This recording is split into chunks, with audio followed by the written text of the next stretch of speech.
Alors le deuxième livre que j'aimerais vous présenter, c'est Le vaisseau ardent de Jean-Claude Marguerite aux éditions Folio SF. Donc ce livre-là, c'est un gros coup de cœur pour moi. Donc c'est pas rien de le dire parce qu'il fait quand même 1280 pages.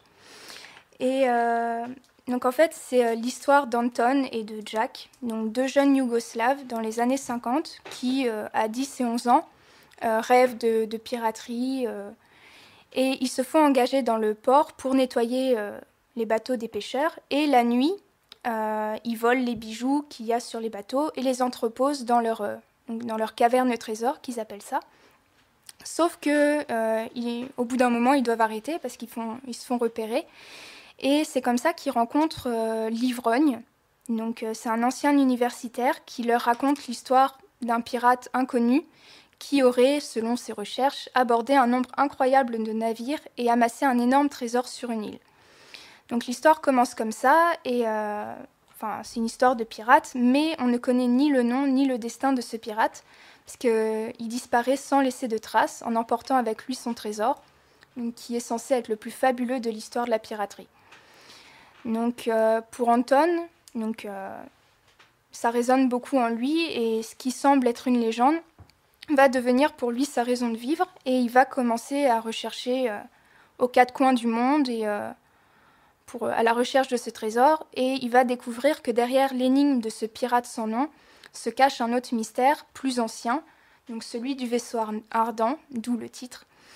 Donc c'est un récit d'aventure à multiples ramifications, si je peux dire.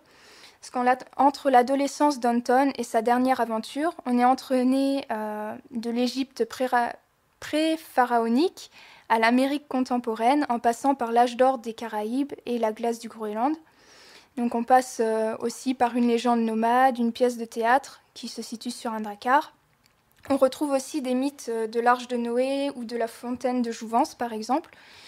Et donc en fait, le livre en lui-même, l'histoire, c'est une grande chasse au trésor, même pour nous. Et toutes les pièces du puzzle qui sont parcheminées au fil du récit, on peut les assembler à la fin. Et donc on comprend alors la richesse de ce livre, de cette histoire, à la fin, et d'une façon vraiment extraordinaire. Et donc la grande question dans ce livre, c'est vraiment quelle est la vraie nature du trésor.